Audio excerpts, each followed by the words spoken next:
Segala sesuatu dapat diambil dari seorang manusia, kecuali satu hal, kebebasan terakhir manusia untuk memilih sikap dalam situasi apapun, untuk memilih jalannya sendiri.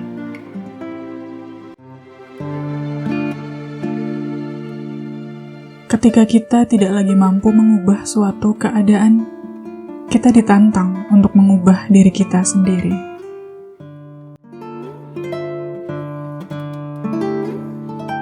Jangan bertujuan untuk sukses. Semakin Anda membidik dan menjadikannya target, semakin Anda akan melewatkannya. Karena kesuksesan, seperti kebahagiaan, tidak dapat dikejar. Itu harus terjadi. Dan itu hanya terjadi sebagai efek samping yang tidak diinginkan dari dedikasi pribadi seseorang untuk tujuan yang lebih besar daripada dirinya sendiri. Atau sebagai produk sampingan dari penyerahan seseorang kepada orang lain selain dirinya sendiri. Kebahagiaan harus terjadi, dan hal yang sama berlaku untuk kesuksesan. Anda harus membiarkannya terjadi dengan tidak mempedulikannya. Saya ingin Anda mendengarkan apa yang hati nurani Anda perintahkan untuk Anda lakukan, dan terus melakukannya sejauh pengetahuan Anda. Kemudian Anda akan hidup untuk melihat bahwa dalam jangka panjang saya katakan, kesuksesan akan mengikuti Anda justru karena Anda lupa memikirkannya.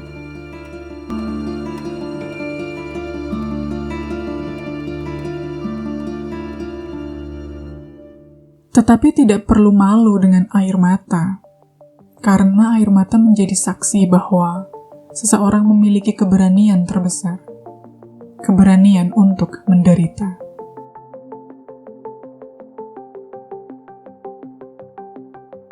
Cinta adalah satu-satunya cara untuk memahami manusia lain di inti terdalam dari kepribadiannya. Tidak seorang pun dapat menyadari sepenuhnya esensi manusia lain kecuali dia mencintainya. Dengan cintanya, dia dimampukan untuk melihat sifat dan fitur esensial dalam diri orang yang dicintai. Dan terlebih lagi, dia melihat apa yang potensial dalam dirinya, yang belum diaktualisasikan tetapi harus diaktualisasikan. Selanjutnya, dengan cintanya, orang yang mencintai memungkinkan orang yang dicintai untuk mengaktualisasikan potensi-potensi ini, dengan membuatnya sadar akan apa yang dia bisa dan akan menjadi apa dia seharusnya. Dia membuat potensi-potensi ini menjadi kenyataan.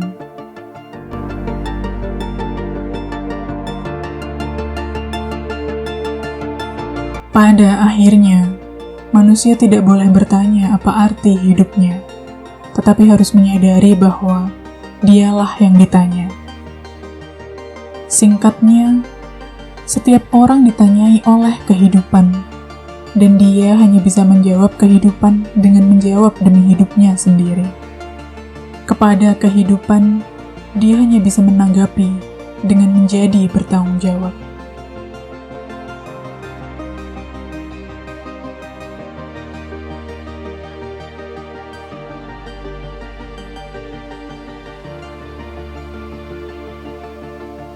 Dalam beberapa hal, penderitaan berhenti menjadi penderitaan pada saat ia menemukan makna, seperti makna pengorbanan.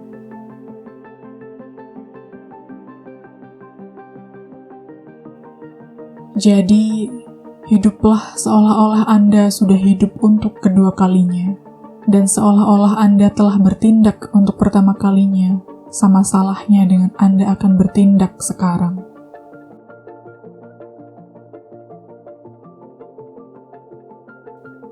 Apa yang memberi terang harus tahan terbakar.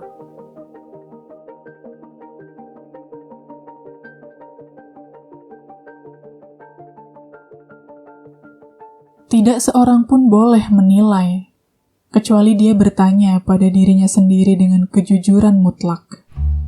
Apakah dalam situasi yang sama, dia mungkin tidak melakukan hal yang sama?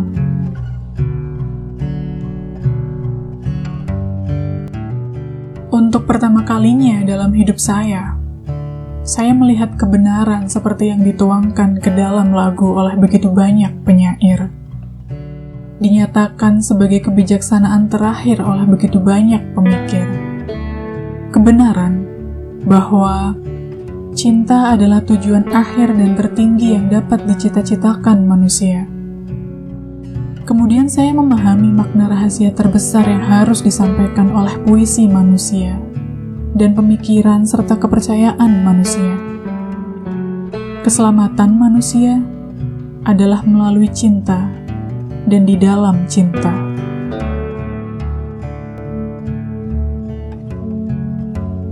Tidak terlalu penting apa yang kita harapkan dari kehidupan, tetapi apa yang diharapkan kehidupan dari kita. Kita perlu berhenti bertanya tentang makna hidup, dan sebaliknya, menganggap diri kita sebagai orang yang dipertanyakan oleh kehidupan, setiap hari dan setiap jam.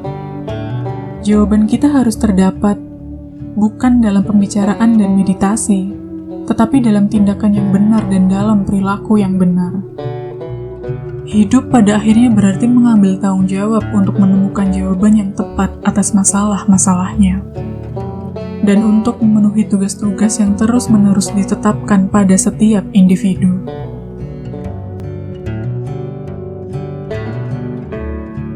Satu hal yang tidak dapat Anda ambil dari saya adalah cara saya memilih untuk menanggapi apa yang Anda lakukan terhadap saya.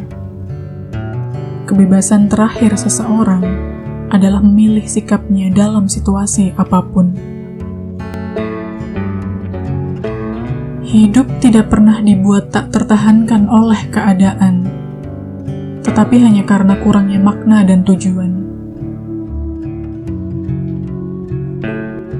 Jika ada makna dalam hidup sama sekali, maka pasti ada makna dalam penderitaan.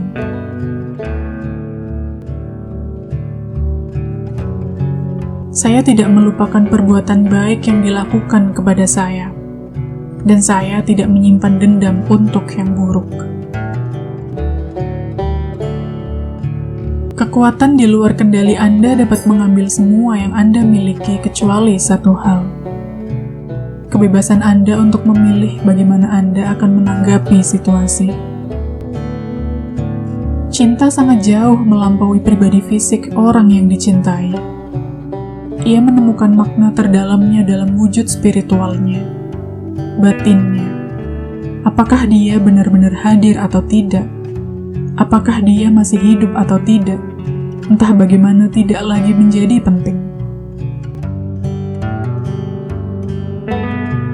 Kami yang tinggal di kamp konsentrasi dapat mengingat orang-orang yang berjalan melewati gubuk menghibur orang lain, memberikan potongan roti terakhir mereka. Mereka mungkin sedikit jumlahnya, tetapi mereka menawarkan bukti yang cukup bahwa segala sesuatu dapat diambil dari seorang manusia, kecuali satu hal: kebebasan manusia yang terakhir, untuk memilih sikap dalam situasi apapun, untuk memilih jalannya sendiri.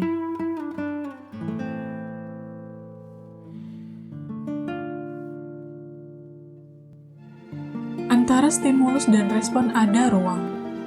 Dalam ruang itu, terdapat kekuatan kita untuk memilih respon kita.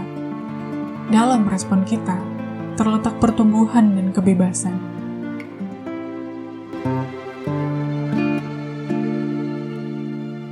Seseorang yang sadar akan tanggung jawab yang dipikulnya terhadap seorang manusia yang dengan penuh kasih menunggunya, atau pada pekerjaan yang belum selesai, tidak akan pernah bisa membuang nyawanya.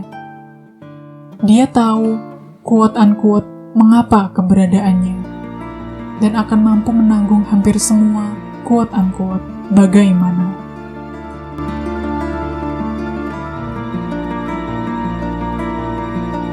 Dengan menyatakan bahwa manusia bertanggung jawab dan harus mengaktualisasikan potensi makna hidupnya, saya ingin menekankan bahwa makna hidup yang sebenarnya harus ditemukan di dunia, daripada di dalam diri manusia atau jiwanya sendiri, seolah-olah itu adalah sistem tertutup.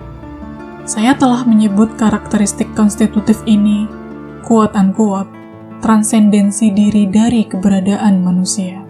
Ini menunjukkan fakta bahwa menjadi manusia selalu menunjuk dan diarahkan ke sesuatu atau seseorang selain diri sendiri. Baik itu makna untuk dipenuhi atau manusia lain untuk ditemui. Semakin seseorang melupakan dirinya sendiri dengan memberikan dirinya pada suatu tujuan untuk melayani atau orang lain untuk dicintai, semakin manusiawi dia dan semakin dia mengaktualisasikan dirinya.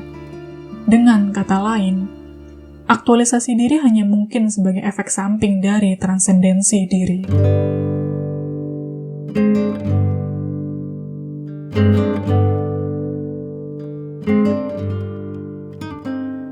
Tetapi masyarakat saat ini dicirikan oleh orientasi pencapaian, dan akibatnya memuja orang-orang yang sukses dan bahagia, dan khususnya memuja yang muda. Ini hampir mengabaikan nilai semua orang yang sebaliknya, dan dengan demikian mengaburkan perbedaan yang menentukan antara menjadi berharga dalam arti bermartabat dan menjadi berharga dalam arti berguna. Jika seseorang tidak menyadari perbedaan ini dan berpendapat bahwa nilai individu hanya berasal dari kegunaannya saat ini, maka percayalah, seseorang berutang hanya pada inkonsistensi pribadi untuk tidak memohon eutanasia di sepanjang garis program Hitler, yaitu pembunuhan, quote-unquote, belas kasihan dari semua orang yang kehilangan manfaat sosialnya, baik karena usia tua, penyakit yang tidak dapat disembuhkan, kemunduran mental, atau cacat apapun yang mungkin mereka derita.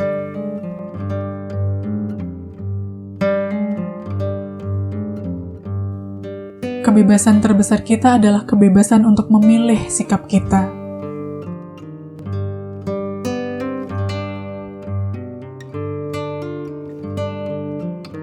Manusia tidak hanya ada, tetapi selalu memutuskan seperti apa keberadaannya, akan menjadi apa dia di saat berikutnya. Dengan cara yang sama, setiap manusia memiliki kebebasan untuk berubah setiap saat.